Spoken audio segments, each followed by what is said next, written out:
আমি একটু ফিজিক্সের কথা বলি। ফিজিক্সের প্রথম পত্রে আমাদের এই কটা অধ্যায় আছে। এই কটা অধ্যায়ের মধ্যে মাস্ট পড়তে হবে ভেক্টর। ভেক্টর থেকে কোশ্চেন থাকবেই, ভেক্টর থেকে এবং গতিবিদ্যা থেকে কোশ্চেন থাকবেই। তাহলে এই দুইটা চ্যাপ্টার মাস্ট পড়তেই হবে। এবার কথা হচ্ছে কি সহজ চ্যাপ্টারগুলো কি কি? সহজ চ্যাপ্টার আদর্শ গ্যাস ও গ্যাসের গতিতত্ত্ব কোশ্চেন থাকবেই এখান থেকে একটা সহজ চ্যাপ্টার। তাহলে এই চ্যাপ্টারটা আমরা পড়বো। এবার বাদ বাকি চ্যাপ্টারগুলো প্রথম অধ্যায় থেকে সৃজনশীল প্রশ্ন আসবে না, এমসিকিউ টাইপ কোশ্চেন আসতে পারে। আমার টার্গেট সৃজনশীল প্রশ্ন। তো সৃজনশীল প্রশ্নের জন্য ভেক্টর, গতিবিদ্যা, আদর্শ গ্যাস ও গ্যাসের গতিতত্ত্ব, তরঙ্গ শব্দ, পদার্থের গাঠনিক ধর্ম, এই কয়টা চ্যাপ্টার আমি বলবো এই 5টা চ্যাপ্টার পড়লে তুমি 5টা সৃজনশীল প্রশ্ন কমন পাবাই। এই 5টা চ্যাপ্টার পড়লে 5টা সৃজনশীল প্রশ্ন তুমি কমন পাবাই। তারপরে পর্যাবৃত্ত গতি, এটা কিন্তু ছোট চ্যাপ্টার। তুমি এই 5টা চ্যাপ্টার আগে পড়ো, পড়ার পরে পর্যাবৃত্ত গতি ছোট চ্যাপ্টার পড়ে নাও, পারবা, সময় আছে, পড়ে নিতে পারবা। কাজ ক্ষমতা শক্তি ছোট চ্যাপ্টার পড়ে নাও, পড়ে নিতে পারবা। নিউটনিয়ান বলবিদ্যা, এখান থেকে কোশ্চেন থাকবে, মাস্ট থাকবে। নিউটনের বলবিদ্যা থেকে কোশ্চেন বাদ থাকবে না, থাকবে কোশ্চেন। কিন্তু ব্যাপারটা হচ্ছে নিউটনের বলবিদ্যা অনেক বড় চ্যাপ্টার, তো সমস্যা নাই। বাকিগুলো চ্যাপ্টার পড়ে এসে লাস্টের দিকে চেষ্টা করো নিউটনের বলবিদ্যা এবং মহাকর্ষ পড়া লাস্টের দিকে, ঠিক আছে? তো এইভাবে তুমি প্রস্তুতিটা নাও। বাট পদার্থের গাঠনিক ধর্ম শর্ট কোর্সের অন্তর্ভুক্ত ছিল না, অর্ধেক অংশ শর্ট কোর্সের বাইরে ছিল। আজকে একটু আগে পদার্থের গাঠনিক ধর্ম ওয়ান শট ক্লাস আমরা রেকর্ড করছি, তো এটা একটু পরেই তোমরা ইউটিউবে পেয়ে যাবা। তো এই ক্লাসটা করলে 6 ঘন্টার ক্লাস, মাত্র 6 ঘন্টার ক্লাস। এই 6 ঘন্টার ক্লাস করলে এখান থেকে সৃজনশীল প্রশ্ন কমন পাবা।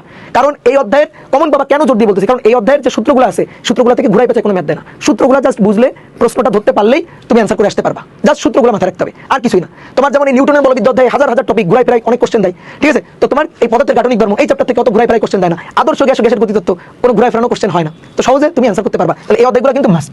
এবার আসো সেকেন্ড পার্টে, প্রথম 3টা চ্যাপ্টার মাস্ট। এই 3টা চ্যাপ্টার পড়তেই হবে, প্রথম 3টা চ্যাপ্টার মাস্ট। তাপগতিবিদ্যা, স্থিরতড়িৎ, চলতড়িৎ কোশ্চেন থাকবেই। জ্যামিতিক আলোক বিজ্ঞান কোশ্চেন থাকবেই। জ্যামিতিক আলোক বিজ্ঞান, ভৌত আলোক বিজ্ঞান, এই দুইটার মধ্যে তুমি কোনটা পড়বা? দেখো এতদিন জ্যামিতিক আলোক বিজ্ঞান শর্ট কোর্সের অন্তর্ভুক্ত ছিল না, ভৌত আলোক বিজ্ঞানটা ছিল শর্ট কোর্সের অন্তর্ভুক্ত। তো এখান থেকে একটা কোশ্চেন মাস্ট থাকতো। এবার যেহেতু দুইটাই আছে, তো দুইটার মধ্যে থেকে আমি যদি বলি দুইটার মধ্যে থেকে দুইটাই কোশ্চেন থাকবে, থাকার সম্ভাবনা বেশি। কিন্তু দুইটার মধ্যে থেকে যদি একটা কোশ্চেন থাকে, তাহলে আমার যেটা মনে হয় জ্যামিতিক আলোক বিজ্ঞান থেকে কোশ্চেন থাকবে। তাহলে এইটা আগে পড়বা, এটা দেখবা ওয়ান শট ক্লাস ইউটিউবে দেওয়া আছে। তাহলে সুন্দর করে এই অধ্যায়টা আগে পড়ে ফেলবা। পদার্থের গাঠনিক আধুনিক পদার্থ বিজ্ঞানের সূচনা মাস্ট। এখান থেকে যে কোশ্চেনগুলো আসে, এই যে কাল দীর্ঘায়ন, তারপরে দৈর্ঘ্য সংকোচন, তারপরে হচ্ছে আইনস্টাইনের ফটোতড়িৎ ক্রিয়া, এই যে খুব ইম্পর্টেন্ট টপিক, এখান থেকে কোশ্চেন থাকবেই। পরমাণু মডেল খুবই ছোট চ্যাপ্টার, পড়ে ফেলো, এটা থাকবেই। সেমিকন্ডাক্টর খুবই ছোট চ্যাপ্টার, এই দুইটা চ্যাপ্টার পড়তে বেশি সময় লাগবে না। এই দুইটা চ্যাপ্টার ক্লাস ধরো 3 ঘন্টা শেষ হয়ে যাবে।